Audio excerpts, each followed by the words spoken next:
Good afternoon, everyone. It is an absolute privilege and a pleasure to be introducing Hatem Elkady. He is a senior intensivist at Westmead in Western Sydney, and I think the head of their quality program up there as well. So he's got many hats, as well as having got the DDU. So Hatem is probably, I'm going to say, without embarrassing him, probably one of our most successful DDU candidates, in that I gave him the least amount of non-clinical work ever given to any DDU sort of doctor when they were doing a fellowship with us. And I think it was it 3 years ago, Hatem? It was 5 years ago, the COVID 5 years ago. Yeah. It feels like yesterday. Hatem just was just the work ethic and the passion that you took to doing the DDU was absolutely exemplary, mate. And just it was a real privilege to work with you, and just seeing what you're doing now at Westmead is fantastic. So thank you very much for talking today on ultrasound and cardiac arrest, and I'm really looking forward to this session. Thank you. Thanks, Sam, for that. That's really appreciated. And as I was just telling earlier before we start recording, that actually I benefit from this forum to a great extent. And today's presentation is something that is really very minimal to what I received out of this forum. So I really appreciate, and it had been absolute honor and pleasure to work with you directly, and work with the team at Nepean is really amazing and part of a great journey that I enjoyed really. So without any further introduction, I would like to delve quickly into the topic for today. So what I'm going to discuss today would be split into 2 parts. The first part is the role of the ultrasound in cardiac arrest, and the second part will be 3 cases that I'm going to discuss with you. The disclosure for today that all these cases that I'm presenting today are all first-hand experiences. So all of them, either I looked after them and attended the cardiac arrest myself, or even if I hadn't been directly involved with the cases, I had been called to do an urgent echo or TOW during the cardiac arrest. So this all first-hand experiences, and that's really a privilege, because that's the importance of this message that I'm going to discuss with you today, is how your ultrasonography can actually change the outcome in the context of the cardiac arrest. So from the DDU perspective, I think mainly you have to focus on that topic because it's very important from the written point of view. That's easily can present for the written exam as a direct question, whether they would provide you a clinical context that this is a cardiac arrest and how can you use your ultrasound skills in that context, or it can be even a direct question without even a clinical context. What are the uses of ultrasound in cardiac arrest? Again, from the Vivas point of view, it may appear in the Vivas. It may not be directly an intra-arrest presentation, but it will be peri-arrest situation as well, or a deteriorating patient. So that's a very common thing. Again, for other people that are doing other exams like the ASE or the EDIC, it's again something that can appear in the exam in different contexts, whether it's an MCQ or in the context of an OSCE for the EDIC. And the most important thing is actually the real exam that you can face every day is actually the real patient that you can look after and can make a difference in their outcome. So the first aspect regarding the ultrasound in cardiac arrest, first, if there is a role, and if so, what this role? First is to identify whether the heart is beating or not, because even while you are seeing sometimes a PA or asystole on the monitor, it may be actually you'd be surprised that the heart could be beating or not beating, and still that can be a state of cardiac arrest. So, and that we are going to delve into that as well and clarify a few things. You can identify an alternate diagnosis during the echocardiography or ultrasonography that you are going to proceed with. And as well, it may guide therapeutic interventions, as we are going to discuss further, and it can help you in the prognostication.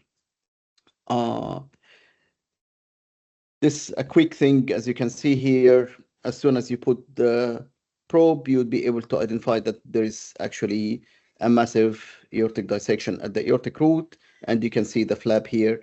So as soon as you put it, you identify what the diagnosis, and you identify clearly that this patient may not do very well, and you would need to have an immediate intervention, including the inclusion of the cardiothoracic surgeons. The precautions here are important. So what the timing of the cardiac ultrasound acquisition during the cardiac arrest, and this is had been a matter of debate. You'll find most of these articles and studies are published in resuscitation that had been, so if you are thinking of doing any research in that, properly resuscitation is your journal that you can apply for. And otherwise, again, if you are doing a systematic review or you'd like to refer to any of these, likely you'll find it in resuscitation. So again, earlier on, I think 10 years ago, probably that had been like an important question. And at that time, there was no demonstration of a clear benefit. Some investigators had actually focused more whether a point of care ultrasound used during CPR may even cause harm because of the interruption in the chest compressions. At that time, two observation studies, both of them had been based on observational uh, protocols. They actually didn't identify, and they identified that there was a significant interruption for the timing. So one of the important precautions that you need to make sure that you are implementing is to minimize interruptions to CPR, because high quality CPR is one of the proven interventions that made huge difference in the outcome of resuscitation. And again, you need to look for the expertise. So the most experienced person should be the one that's providing the ultrasound during that time.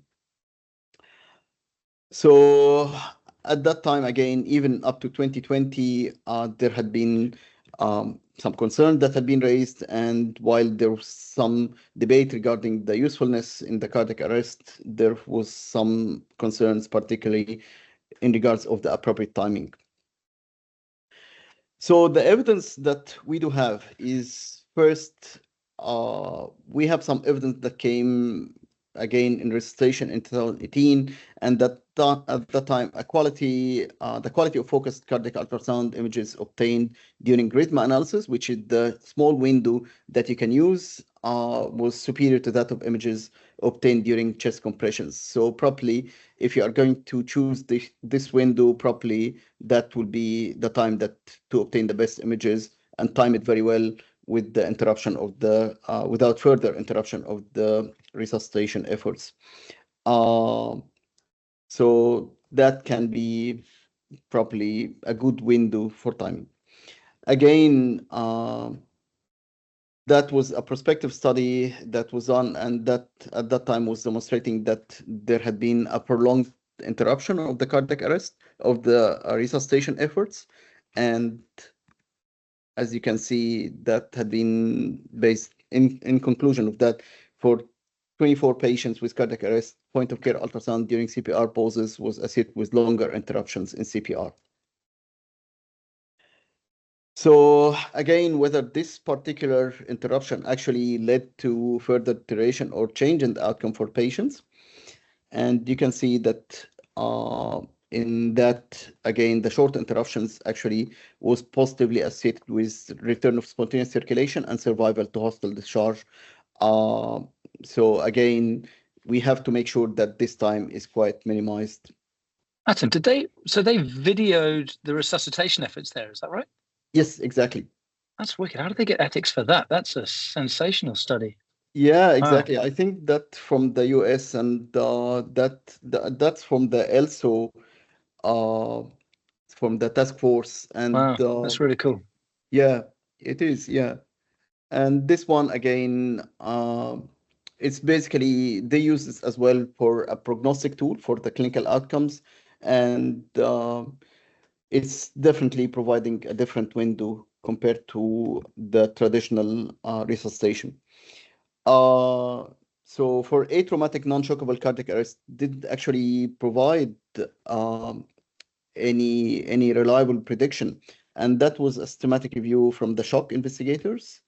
And at that time, they identified that actually that was improved, that provide improved odds for ROSC and in non-traumatic non-shockable cardiac arrest.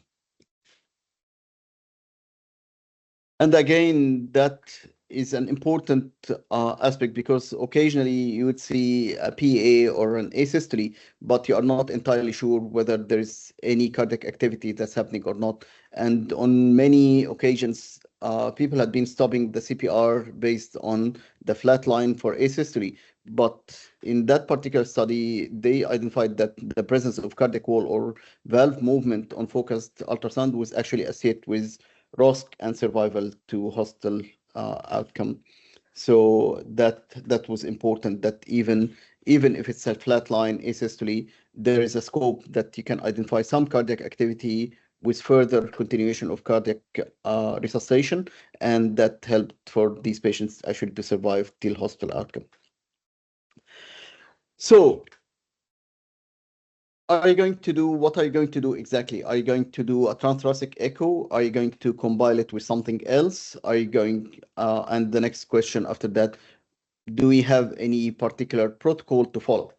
So there had been some important studies that had been done in that context, and the International Federation for Emergency Medicine had a consensus statement, and that was done through the SHOCK study. And the SHOCK study, they actually, that had been for undifferentiated hypotension and during uh, cardiac arrest. And they identified that if you are going to do an ultrasound, you have to focus first on a core activity, and then you would add on top of that the supplementary if required and if there's time that permits, and then further additional investigations that can help. And the core should be focusing on 4 Fs, which are fluids, form, function, and filling. So basically, you get a subxiphoid and parasternal cardiac views. You start with subxiphoid view because that will be the easiest without much interruption, and you are basically looking for whether there's any pericardial fluid. So that's the first F. You check the ventricular form, particularly looking at the right heart strain, and then the function, whether it's an asystole versus organized cardiac activity. And then if you have a chance, you check the cardiac filling, including the IVC, as well as the B lines for whenever you are checking the lungs as a supplementary thing that you can do in that stage. If you have a chance, you'll go for lung views and IVC views, and whether you look for absent lung sliding, for pneumothorax, for pleural fluid, particularly if you are suspecting hemothorax at the cause of cardiac arrest, and the IVC size for the filling. And then additional aspects, you check for the leg veins for DVT, you check for AAA, you check for peritoneal fluid or pelvic fluid as well. So that's one protocol. And the other protocol that I personally followed to a great extent is the Sesame protocol by Dan Lichtenstein. He's a good friend and a good teacher, and Manuel Brain had helped to develop that. And it's basically takes very short time. The first step here is to check for A profile on the lungs and to identify whether there's any pneumothorax. If it's B profile, that's easy, and you start thinking about the hypoxia at that stage as the reason for ARDS mainly, or acute pulmonary edema. The second point, again, because this all would not interrupt the chest compressions and CPR, next step is to go for DVT, and particularly if you're thinking of PE as the likely cause, then you check the abdomen for a bleeding and hypovolemia, and then pericardial effusion from the subxiphoid window, and then the last, if you are not still able to identify any major cause for the cardiac arrest, is to go for a quick look at the heart and identify any cardiac disorder. The other protocol is the CASA exam, or the cardiac arrest sonographic assessment, and that's having less than 10 seconds check for cardiac tamponade, 2 minutes of ACLS, 10 seconds of checking for right heart strain, and then another 2 minutes, and then you check in the third cycle for cardiac activity. And within that, you are trying to, in between, you are trying to look for pneumothorax and FAST to be excluded as indicated as well. So different protocols. I think the most important thing is to go in a systematic way to make sure that you're not missing any major cause of cardiac arrest. And again, the timing is here very important because sometimes you may be able to scan the patient in the deteriorating phase before the cardiac arrest. Sometimes you'd be able to investigate the patient and have the views within the cardiac arrest itself or immediately after the cardiac arrest. So the next after that, what are you going to do? Are you going to do a transthoracic echo? Anil, I think your hands are on. Any questions? Just a quick one. I saw a couple of protocols mentioning the right heart strain. What's your take on it? Because I believe there is some literature saying right heart strain doesn't necessarily mean PE during cardiac arrest, because it's a fairly common finding when there is a cardiac arrest. That's an excellent question. So I think it depends the first thing that I would get from the impression would be the right heart size, the right ventricular size compared to the left ventricle, because that will give you a quick indication, especially if you are doing this as early as possible within the cardiac arrest. I think that can give you an indication because with prolonged cardiac arrest, definitely there will be no flow across the pulmonary circulation. There will be an increase in the pulmonary vascular resistance, and hence it won't be particularly indicative, particularly with prolonged arrest. The clinical context is very important. You need to obtain at least some basic information. It's very rare that you are facing a patient that you had got no idea about what the history, what the presentation, and especially if you're doing someone that's having a cardiac arrest in the ICU, that's again, at least you have some basic information. If someone is having already history of ARDS on their presentation or severe hypoxia, you would expect by default that they would have uh, RV strain, RV enlargement, even if it's not the PE in that context. So that's just adding further to your ideas. And I think the most important question that you need to ask yourself and answer in that context whether you are going to thrombolize this patient on suspicion of a cardiac arrest of a pulmonary embolism that led to cardiac arrest. That would be the main fundamental question, and part of that is to put this into the clinical context. So you are not doing this in isolation. It's pretty much what had been predisposing, how early within the cardiac arrest you had the ultrasound, and whether there is any other suggestive features like a patient that you identified a non-compressible leg veins at the same time. So it's all adding to the context. I don't think that the echo or the ultrasound in that context alone would be able to provide you the answer, but it's just complementary to what you are looking at. Thanks. Sure. That answers your question?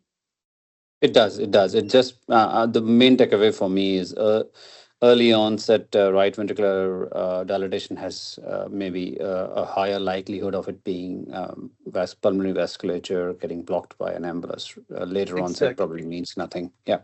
Exactly. Yeah. That's very, very true. Yep. Yeah. So in the context, whether you do an TOE versus transthoracic, there have been some studies actually. First, again, that start mostly as observational studies, because again, it's very hard to get ethics approval in that context, and it's quite unpredictable, and you'd face a lot of issues regarding the consenting process for that as well. So that one was an observational study, just trying to do transesophageal echo for all patients as much as possible whenever they have a cardiac arrest. And in that one, they identified that there are actually specific findings that had been related to cause of cardiac arrest, and that had been usually these specific findings had been associated with poor resuscitation outcomes. It's mainly something that you can't really have a quick look within the transthoracic with the limitation, and as well because you cannot provide a prolonged interruption. So it can give you actually better idea. So in this one, they had 40 patients, and in half of them they identified actually aortic dissection, and with rupture in third of them. And again, PE had been 20% of the cases, cardiac tamponade was 10% of the cases, and cardiac thrombi had been in 9 patients out of those 40. So it's definitely providing you a different window. And as you can see here, that's a very interesting one. As soon as I seen it, it reminded me of a dragon. It was a massive aortic dissection as well with a rupture. And that was identified through a toe, intra arrest toe. In this one, again, within the emergency department, they tried to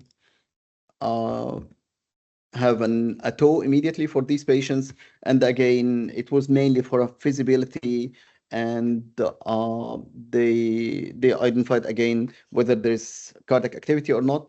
But the most important thing in many of these studies, actually, they help to optimize the CPR quality, because again, while the TTE you'd be able to provide likely at the timing that there will be an interruption of the cardiac resuscitation.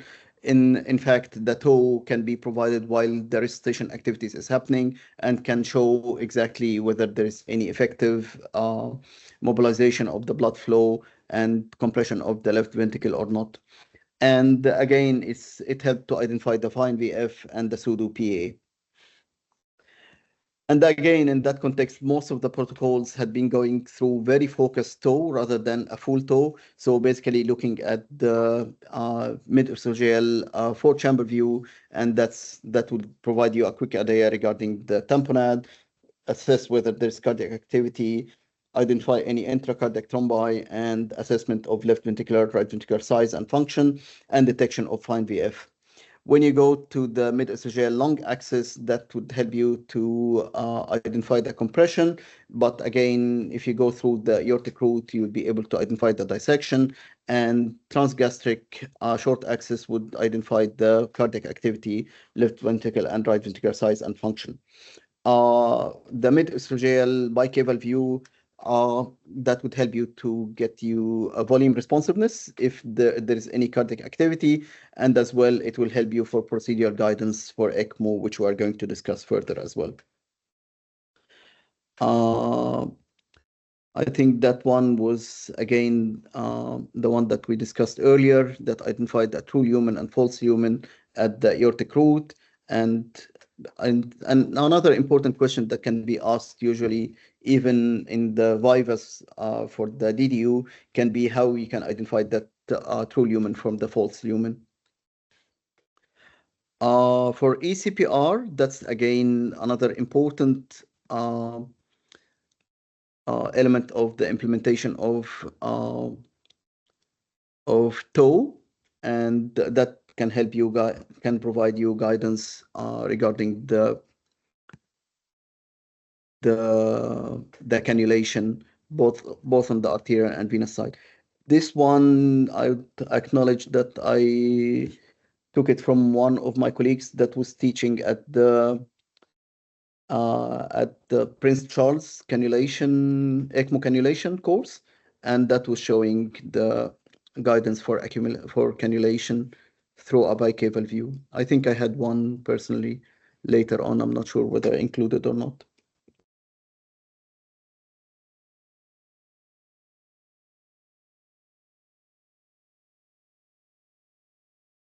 That's a bicaval view. And that's showing the venous cannula in the right atriocaval junction with the IVC. So let's go through some cases. This case I'm going to present quickly, and then I hope that we'll have some time at the end to discuss 3 other cases. So the first case, actually, this case is from the Nepean, and that's a 24 female presented to peripheral hospital with severe headache, recent dental abscess extraction. She was sent home on oral antibiotics after normal CT angio and CT brain, and she represented 3 days later with severe headache. Her CT brain had shown a left MCA aneurysmal subarachnoid hemorrhage that ruptured, and that was very obvious on the CT angio. Very large aneurysm, as you can see, and suspicion at that time So not sure whether you can see the images here.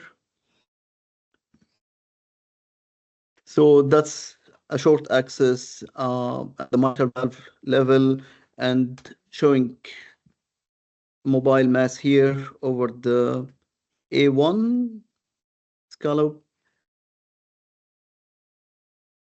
on the apical four chamber.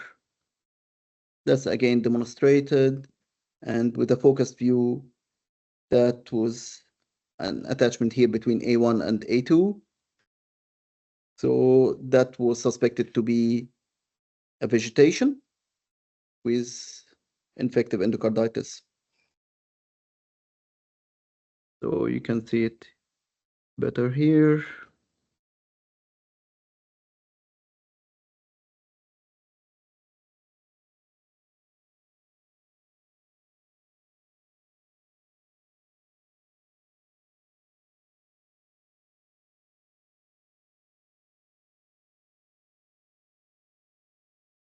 So this patient,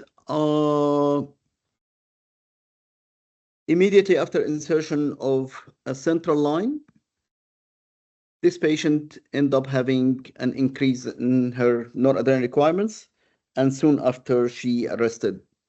So the initial thought that we thought that this possibly a pneumothorax, especially that it was subclavian line, but doing an echo for her immediately confirmed that she had got this large hematoma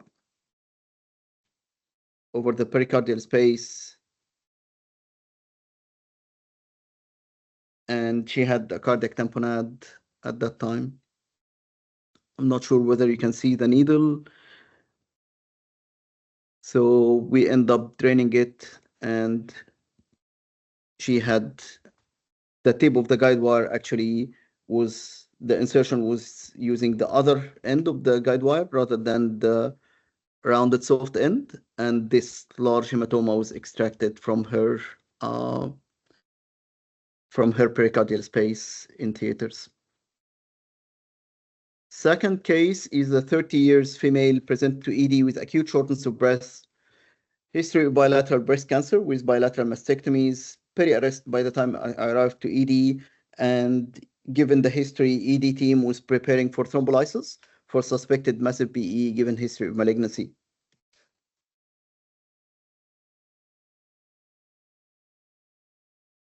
So as you can see, this patient had a very large pericardial effusion, and that got drained. It was a hemorrhagic pericardial effusion. Next morning, this young lady was reading the newspaper in bed. Third case is an 81 male present to ED with out-of-hospital cardiac arrest. He had history of severe chest and abdominal pain before collapse and past medical history of hypertension.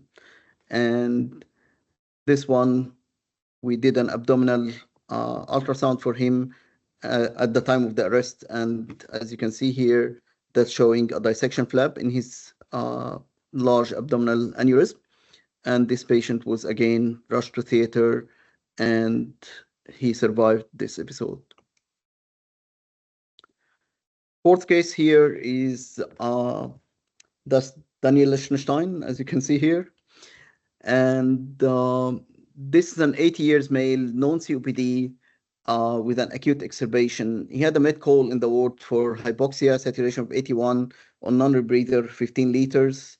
He had respiratory distress, tachypnea, tachycardia, hypotension, and I checked the morning chest X-ray. Nothing obvious apart from definite COPD changes. So while I was assessing the patient, he ended up with respiratory arrest, and I did the lung ultrasound. So any comments? Anyone would like to comment on that? Rishi, you are on, right? I think Rishi had to go, unfortunately. Okay. Yep. He's the only one, though. Hey, anyone would like to have a comment? I mean, there's like absence of lung sliding and no mode. It looks like stratosphere.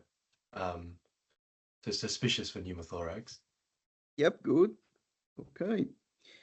So next image.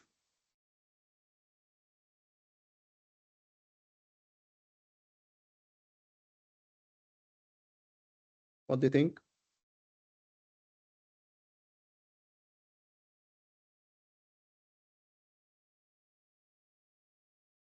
Is that lung point?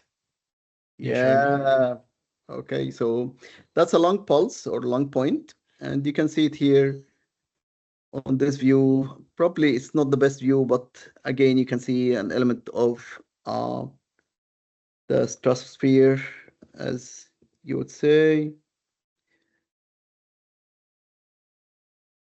That's even a little bit, you can see that there is a difference here between the pattern on that side and that side. So that's a lung point. Down there, it wasn't much different. So at that time, the main differential was either that's the left lung, and the left lung was sliding.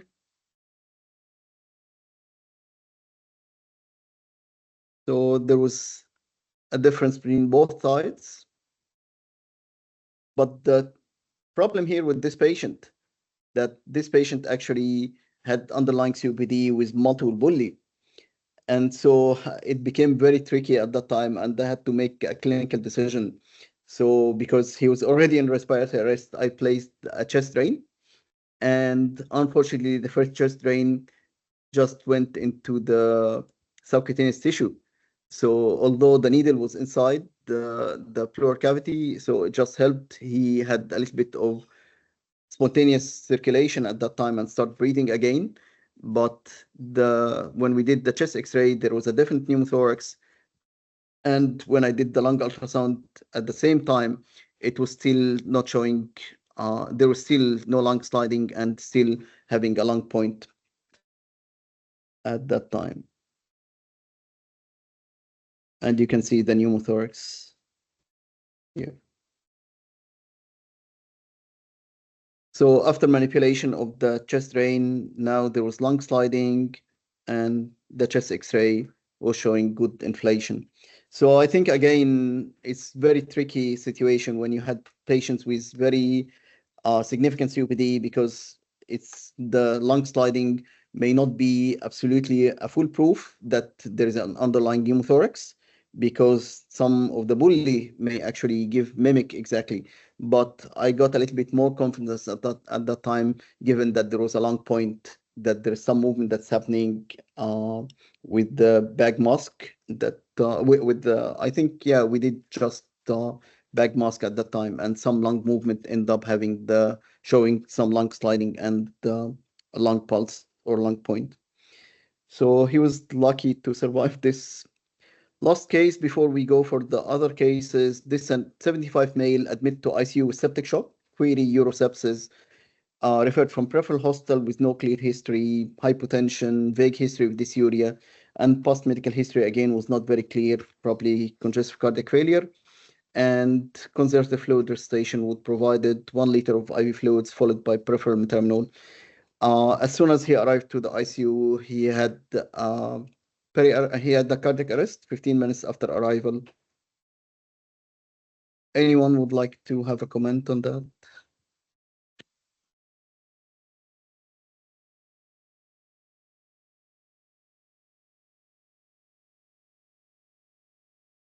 It looks like there is severe biventricular failure. Yep. And there is, I can't identify any other causes, such as a large pericardial fluid linear tamponade as a cause of the cardiac arrest. And I'm not sure if that's artifact or if that's some echogenicity in the LV apex. Yep. Okay. Anything else? What do you think about the RV size compared to the left ventricular size? So RV is almost bigger than LV, so severe RV dilatation as well. Yep. And what do you think about this apex here? So it's forming the apex of the heart, and is that, I don't know, is that a McConnell sign? I'm not sure. Yeah, the point that definitely in that context, again, it's very hard to obtain images, but this patient ended up having being diagnosed with PE and had a large LV thrombus as well, apical LV thrombus. So that was confirmed even later on. We did a CT angio and that confirmed. So let's go. Yeah, and Sorry. yeah, There was a lucency behind the thrombus. Is that a part of LV or what? If you go back to that, the this one lucency here. behind the thrombus here, is that a part of left ventricle or is it That's something? the left ventricle. I think it was, if I remember correctly, I think there was an aneurysmal dilatation as well behind this. But again, because Right. of the poor images, we hadn't been able to obtain it in full. But And mhm. the only other comment I had was there is a bowing of the right atrial, interatrial septum to the left. Yep, yeah, exactly. Yep. So that was again signs of right ventricular strain. So let's go through some of the cases. So who's sitting the DDU Sorry, this year? Yeah, Hatem, I think there's a couple questions there. yeah, yep. Anil. Sorry, that was a legacy hand. I just put it down. Any All right, other sorry. questions? I had one. As I think was mentioned, in patients who have cardiac arrest, you can get RV dilatation. Can anyone? I don't know if anyone can answer this. Will you get a McConnell's? Does a So McConnell's push so me remember more that, towards a PE, or can that occur as well in a cardiac arrest? So the problem with the McConnell sign is actually sensitive but non-specific. So it's just associated with any RV strain, and even for some chronic cases of RV strain and pressure overload, it may happen. So it's not particularly specific for pulmonary embolism.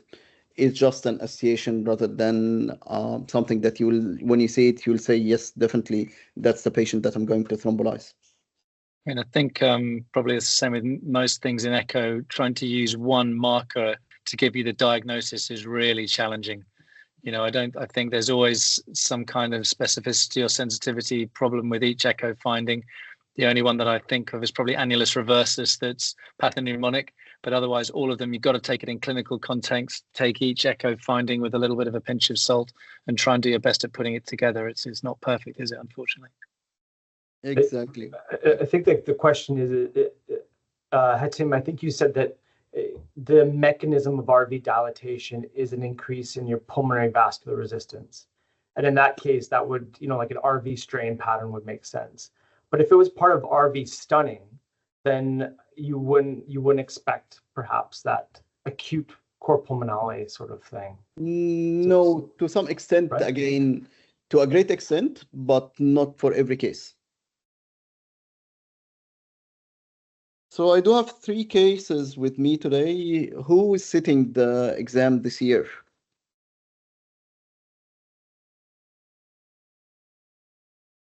Next year. Next year, yep. Who's sitting the exam next year? I think you've got Jatane and you've got Hay1. I think that's about it, isn't it? Is that right? Who else is on? Anil, will you see next year or just thinking about getting back into it at this stage? 2026 is what I'm 2026, so nice. I want to weasel out of this one. Yeah, Okay. that's it. So Hay1, you want to start with the first case? Yeah. Can you see my screen? Yep. I see a slide as presenter view, but I can probably work with that. Okay, now let me change the presenter view. Can I present it? Swap displays, yeah, down one. Yeah. Yep. Can you see it now? Yep. Good. Okay, perfect. Good. So this 63 male admitted with ventricular tachycardia had a cardiac arrest, and we were resuscitating him in the ICU. That's the first image. Can you see my image projecting well? Yeah. So severely dilated RV, severely impaired LV, patient's tachycardic, and I can see a pericardial effusion as well. posterior to the posterior wall. Okay, which walls of the heart can you see? So that's infralateral. Yep. Yeah, so posterior to the infralateral wall. Yep. Okay, and this wall is? Anteroseptal. Yep. Good. Okay, this one? Yeah, again, sort of severely dilated RV. There's like a mobile echogenicity within the RV cavity or RVOT as well, and again, severely impaired LV function and a pericardial effusion. Okay. Yeah.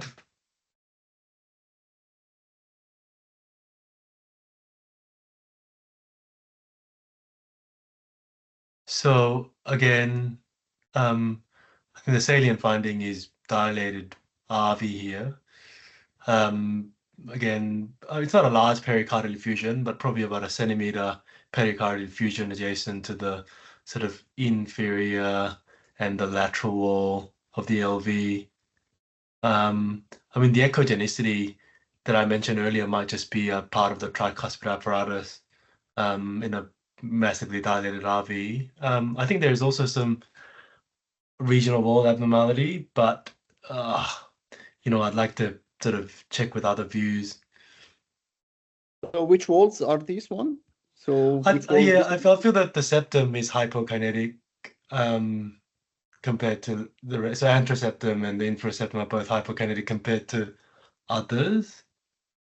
Okay, so which wall is this one? So that'd be the anterolateral. Anterior. Yeah, so that's. Oh, maybe I'm getting the orientation wrong, but yeah, that'd be anterolateral. Yep. Yep. Which and part? That'd be the inferior wall. Yep. Okay, so this one. So that's apical. Oh no, that's parasternal short axis at the aortic valve level. Again, sort of very significantly dilated RV, and poor contractility just on subjective 2D assessment as well, and massive RA. Yeah. Okay, which leaflet here? So that's non-coronary, right, and then left. Okay.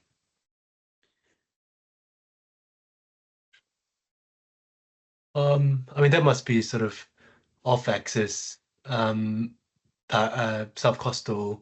I mean, the most salient finding is the sort of the plethoric IVC that's sort of non-collapsing, and again, there's suggestion of severe biventricular impairment, and I can see circumferential pericardial effusion as well. Any other thoughts about this one? Yeah, so putting it together, sort of VT arrest. Again, I mean, the causes of cardiac arrest based on this would be pericardial tamponade. The other is whether the patient also has concurrent pulmonary embolism. Those would be my. And the other thing it could be is acute coronary syndrome, given the wall motion abnormalities causing the ventricular arrhythmia and cardiac arrest. Yep. Okay, so unfortunately, this patient, I think I got some apical 4-chamber views for him, but unfortunately, it's not. I didn't include, and I don't think that they had been really informative. But that could have improved the interpretation of these images. So this patient, you can see here that there is a little bit of thinning of the walls. And even the regional wall motion abnormalities are not particularly very, very consistent. It's not particularly following a coronary distribution, and you can see it even better on this one here. So it's sort of a patchy thing. It's not the best quality images, but this patient actually had history of cardiac sarcoidosis, and that's the reason for his VT and biventricular dysfunction. Sure. Yeah, I think without the apical 4 and the apical 2-chamber, that would be very hard to interpret to come to that conclusion. But I think the rest of the thing that you identified had been really very true. That you identified. So it's very important to identify to differentiate between pleural effusions and pericardial effusions. And usually the most salient feature, the most important feature here is where is their correlation with the descending aorta, as you can see on this image here. Oh, sure. Yep. So So that, yeah. it's very hard to differentiate, but here I would think it's more of a pleural effusion rather than a pericardial effusion. Yeah. But there is an element of pericardial effusion as well, which is not very evident from this one. The severe RV dilatation is you identified, and severe biventricular failure or dysfunction. I would say I'd give an ejection fraction estimate if I can, usually as part of completion, and as part of the DDU reporting, you should start immediately saying which walls you can see without me prompting you. Sure. So yeah, that's something that you need to work on it. But you identify the walls in the right way as well. For that one here, you identified the important features. You identified the right atrial dilatation, the right ventricular outflow tract dilatation. You identified, I'm not sure whether you mentioned that the septum here is again having a pressure overload, pressure and volume overload. So that's something that you can demonstrate. But the thinning of the wall here is again another feature, and you identified the walls rightly. Here for this one, it's a little bit tricky again. I think, did you think that this is the RV wall? Oh, yeah, now that you pointed it out, that must be, that looks like a metal object within the So RV. Maybe it's a pacing wire or... Exactly. So he had an AICD, which unfortunately didn't, it was below the detection threshold for his VT, so it didn't function. And sorry, again, it's very poor image quality, but again, that's with the implications of cardiac arrest, that's pretty much what you can obtain. So the RV wall was actually here, and that's an AICD wire that was here. But you identified the plethoric IVC correctly, and definitely the whole heart is pretty much not moving. It's just the chaos that's happening with the VT. So this rhythm again is sort of VT, but it's not very well demonstrated on the machine. So again, I think that demonstrates the difficulty in obtaining images in these patients. Is not the easiest thing that you can obtain, and you have to be able to put this as part of your clinical scenario. But yeah, I think well done, good job. Thanks for that. No worries. Who's next? I think that was me. Okay. So this is a 59 female admitted with COVID, and I was called at 8:30 p.m. that she's peri-arrest. So I immediately returned back to the ICU, and this is the first image. So in this first image, we see a parasternal long axis view expanded to see underlying lung. To quickly comment on the lung before moving on, I see the presence of significant B lines throughout with what looks like some lower zone consolidation as well, which would correlate with the diagnosis of COVID pneumonitis and potential fluid overload. From a echocardiographical point of view, I note the RV appears of normal size and hyperdynamic in nature. The LV, it's a bit difficult to see from this view, but potentially appears enlarged. I'm sorry, I can't accurately see the valves from this initial picture. So on this second picture, okay, that's a bit clearer. So I think what we're seeing here is kissing ventricles demonstrating an empty left ventricle. In the setting of what appears to be a hyperdynamic right ventricle, I'd be worried about this patient being hypovolemic, potentially overdiuresed in the setting of COVID pneumonitis. The valvular function appears okay from what I can see on this picture here, I believe.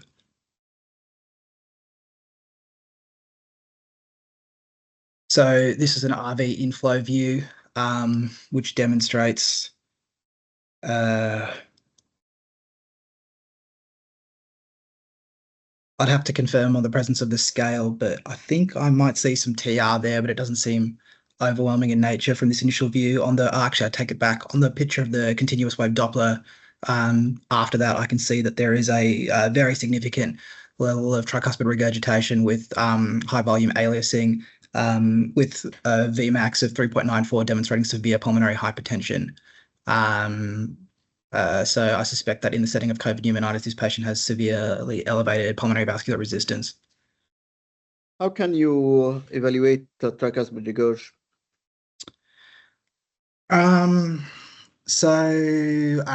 My normal method of interrogating this would be to assess it from as many views as possible, with both color Doppler and continuous wave Doppler.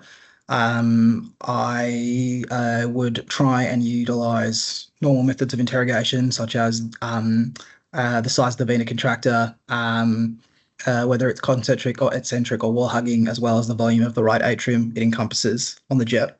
From a Doppler point of view, the density of the Doppler jet, the ease of obtaining a complete envelope, and the maximum velocity would be my methods of assessing tricuspid regurgitation.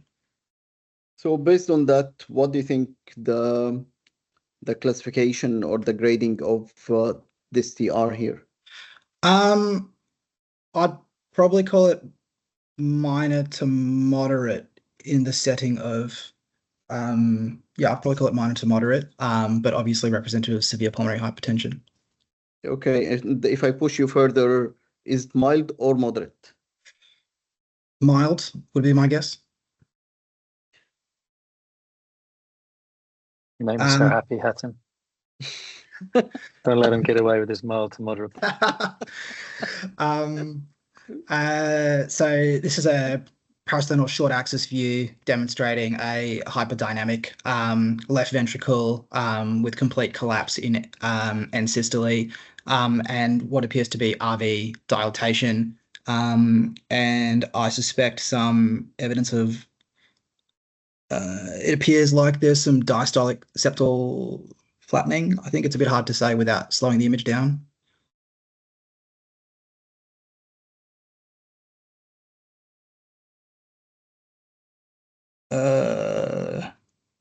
Maybe systolic septal flattening, demonstrating pressure overload.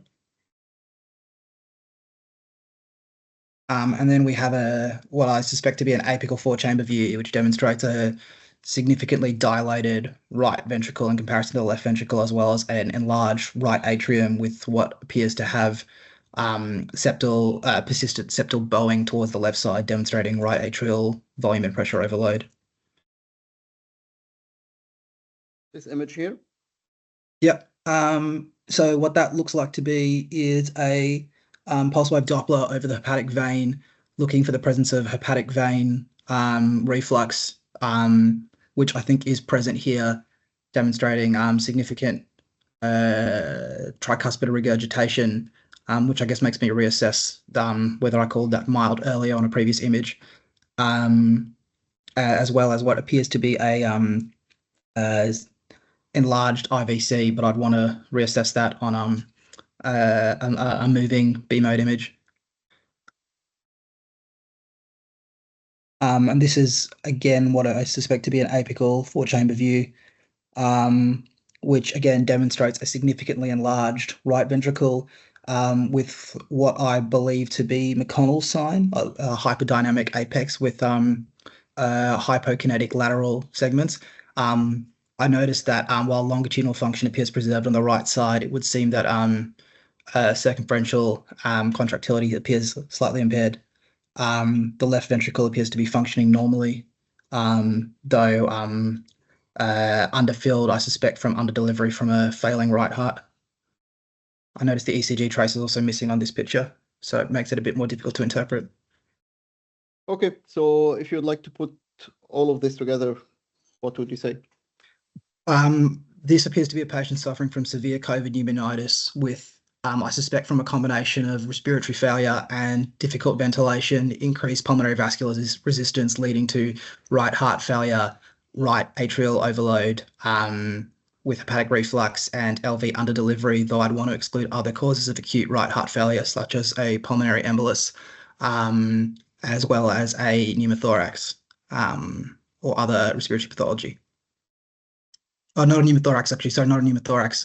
A pericardial effusion or other causes of obstructive shock, which I haven't really seen, obviously, here. So this patient ended up in cardiac arrest, and we end up doing a TOE for her. So this is a 4-chamber TOE view. Sorry, 5-chamber, I guess, technically, with, again, what appears to be a very enlarged right atrium and a hyperdynamic left side of the heart, both left atrial and left ventricular.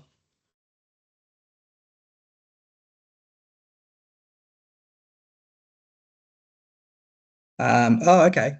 So this is a bicable view seen on TOE with what appears to be an echogenicity within the right atrium. This makes me much more suspicious of that this represents a clot in transit and may be representative of a pulmonary embolus in this patient.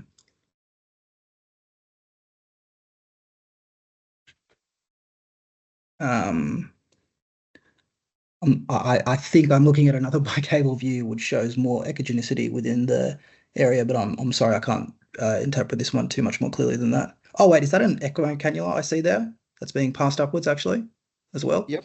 Where about? So it looks. So the ECMO cannula looks like it's been appropriately passed through to the SVC. I wonder if the fact that I no longer see the thrombus as clearly on this picture means it's been sucked into the ECMO cannula. Yep. So that was a case during the COVID time. 8:30 p.m. they called me and I had to rush to hospital. And at that time she was arresting in front of me with hypotension, hypoxia. And at that time I did the initial echo and we demonstrated that she had got an RV strain. But because we didn't have much comparison as a baseline, we were not entirely sure whether this related to the COVID, just with severe ARDS and severe pulmonary hypertension, or it's a PE. So while I was there, we actually end up just placing the TOE probe. We demonstrated this clot in transit, and we thrombolized her with the arrival of the ECMO team. She survived actually this. And we end up, and again, we did the CTPA later on, and that confirmed that she had got multiple, very large clot burden. But the immediate one that we had seen in transit, we hadn't been able to demonstrate it later after we did the ECMO. So looks like, yeah, it had been either sucked or pushed or went somewhere. Yep. But yeah, we thrombolized her as soon as we had seen this blood clot. Good case. Okay, who's next? We do have one more case. Yep. Could I ask a question before we move on? If we go back to the hepatic vein Doppler flow. Yes. I'm just wondering if there is flow reversal, then what is that first wave that we're seeing, the downward Doppler signal after the QRS? So because I'd assume that's the S wave. That's S. Yep. So there's systolic blunting. Yep. But so is there actually flow reversal here? There's flow reversal, and there's, can you see this one here? Yep. It's correlating with the systole. So that's the S wave above the baseline. That's S wave, and that's here. That's part of the. Could it be the DR, like D reversal there? So the that's SD part of and the big DR. Yep. As so opposed it's to like here, but there is systolic flow reversal that you can see here. So if you compare it to a normal one, all the waves will be below the line. So nothing will be above the line. So the most important thing here is to correlate it with the timing. And the timing here is clearly demonstrated over the systole. And there is no reciprocal that you can see here. So there is no, it's not like an artifact or mirror image that you would suspect. So it's basically the flow is just going above the line, and you can see it consistently, whether there is an inspiration or expiration. I think she was ventilated at that time. So there is consistency with that. For every systole, you can see that actually there is systolic flow reversal. For the downward one, so that's you are suspecting that this should be the D wave, the diastolic wave, and that's going down below the line. So that's matching, but that one should be below the line as well. So that one here is above the line consistently. So there is systolic flow reversal here. Thank you. Okay. Who's taking the last one? I can do it if. Yep. Okay. Yeah. So 63 female, cardiac arrest on arrival with history of heart failure with preserved ejection fraction and end-stage renal failure. This is a parasternal long distance shot showing a large, simple left-sided pleural effusion, as well as a trivial pericardial effusion. Focusing on the heart, there looks to be concentric hypertrophy of the LV with a severe decrease in systolic function. And the RV appears to be normal in size with preserved radial contraction, but it does look like there's some decreased longitudinal contraction of the RV. Okay.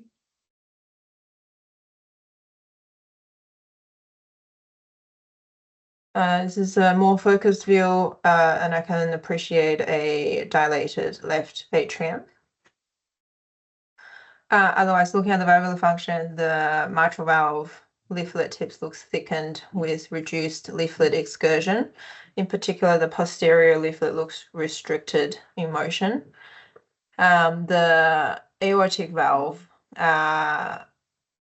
also has some leaflet thickening, but with normal leaflet motion. Anything else that you would like to comment on quickly? Anything else that you can see? It almost looks an element of constriction in the lateral, inferior lateral wall of the LV. And there is a hypogenicity extending into the left atrium, which I would like to interrogate in other views as well. There's a parasternal short axis at the aortic valve here is showing some focal calcification at the leaflet tips without significant impedance to leaflet motion. The sorry, just trying to orientate myself. The right, the left atrium is the right atrium looks dilated with a foreign body situated within the right atrium, and the differential for that may be a CVC, a PICC line, or a pacing wire.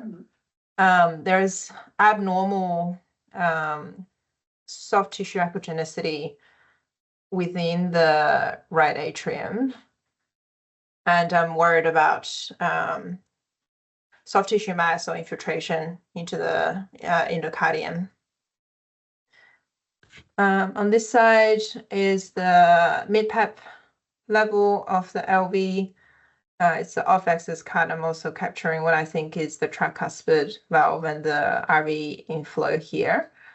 Looking at the LV itself, it again is showing concentric LV hypertrophy with a small volume LV cavity.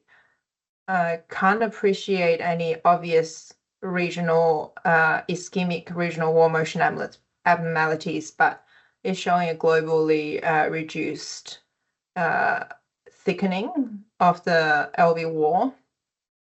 There is a, sorry, you're trying to show me something. Which pap muscle is this one? I think that's the posteral,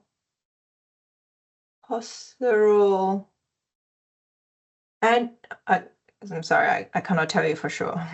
Yep. Okay. This is an apical view, 4-chamber. I can see a circumferential small pericardial effusion that is simple in nature. I can appreciate some interventricular dependence and That's in keeping with a effusive constrictive pericarditis. I'm in particular noticing decrease in the longitudinal contraction for both the LV and the RV. The RV looks similar size to the LV, which suggests moderate RV dilatation. There is severe enlargement of biatrial sizes with with a metal artifact in the RV, likely representing a pacing wire.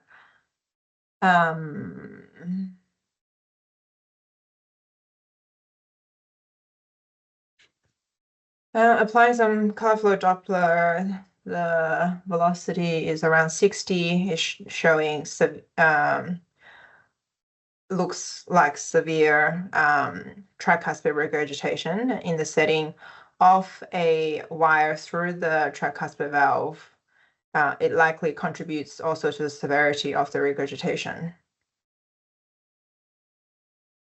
This is a pulmonary valve. Is that right? Is that pulmonary valve? I think this is a pulmonary valve. I can again see that metal artifact extending into the RV outflow tract. But the leaflet visualized here are not showing any cooptation failures or abnormalities. The color flow Doppler here is showing, I say that's a mild amount of pulmonary regurgitation. I noticed the color flow velocity has been increased to around 70s, but with some variance. Maybe it's more than mild, maybe it's moderate. However, the jet area is not particularly impressive.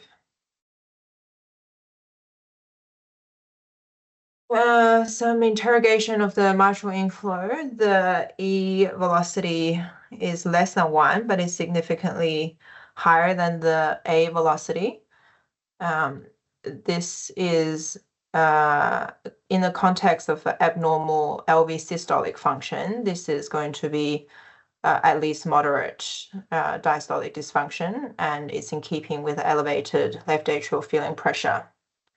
The TR jet has a velocity measuring at 22. It's a fairly dense spectral Doppler. It's not quite as dense as forward flow, but it's a complete envelope with regurgitation for majority of systole. So in the setting of that, grade that TR as moderate. Okay, so based on that, what would you classify the diastolic function, left ventricular diastolic function? Based on that, based on these numbers, I say there is pseudonormal grade 2 diastolic dysfunction.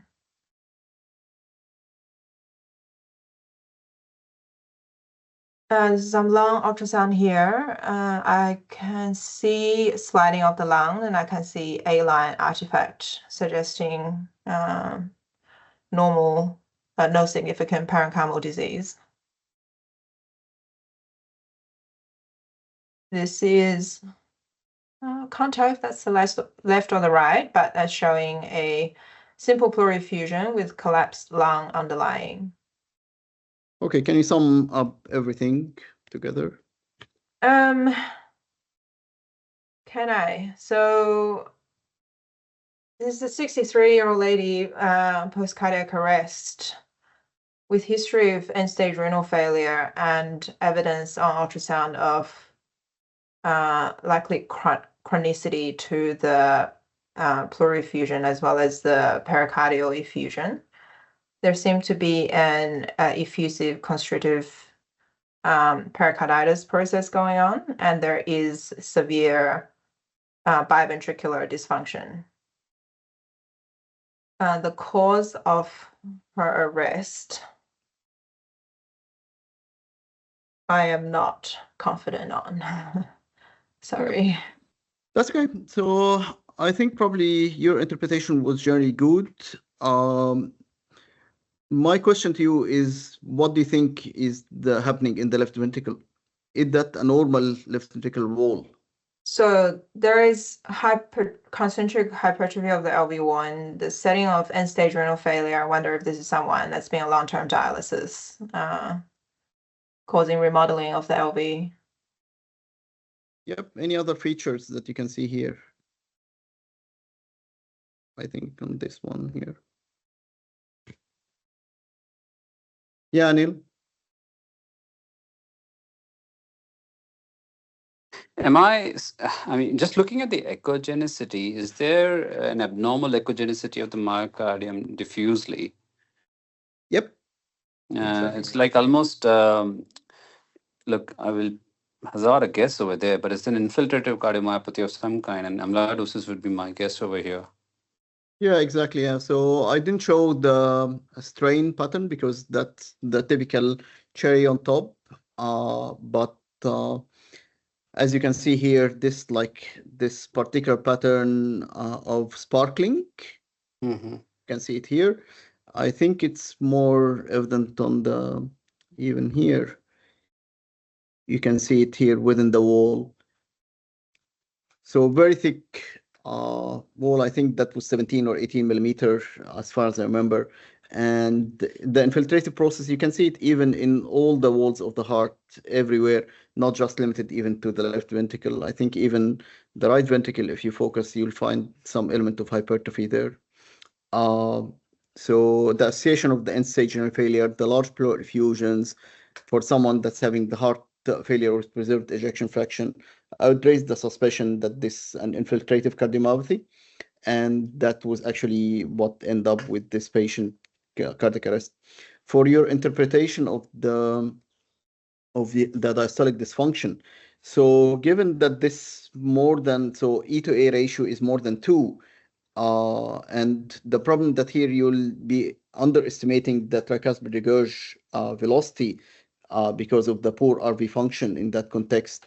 I won't say that this is pseudo-normal. In fact, this is actually a grade 3 diastolic dysfunction. And later on, when we treated the patient, it wasn't even reversible when we did any sort of Valsalva or similar maneuvers. So that was grade 3 diastolic dysfunction. I think in general, you interpret it well. That's the pulmonary artery. That's actually pulmonary artery catheter in the middle here. So that's the artifact that you can see in the middle, and part of the pulmonary regurgitation was related to that. So I think, yeah, again, that was a good case and quite nice images as well to see. So I think that's it for today. Any questions? Great job, Hatem. That was an absolutely sensational talk. Thank you very, very much indeed. Really glad we got to record that so we can use that for many moons to go. Are there any questions for Hatem? Well, unless there are any questions, Hatem, I'm just going to again say massive thank you. I hope we can pull you back for doing some of the Viva practice, because I think that was really useful for, the candidates. That's exactly how it's going to be in the exam day. A collection of images and questions on lots of multiple sort of different sides of things, as well as what seems to come through with the STEM. Hatem, you're the man. Thank you very, very much for your time. Thank you so much for the opportunity and chance, and thanks for joining today. And again, remember that in the next cardiac arrest, just make sure that you are capturing the images, so it's not a shadow image, and just store it because you will need it someday. Thank you. Thanks, Hatem. Thank you. All the best. Thanks, Hatem. Nice. I'm sorry, I'm going to be away next week, so there will be someone covering, talking about mitral regurgitation, and we'll catch up with you guys the week after that. Take care. Bye.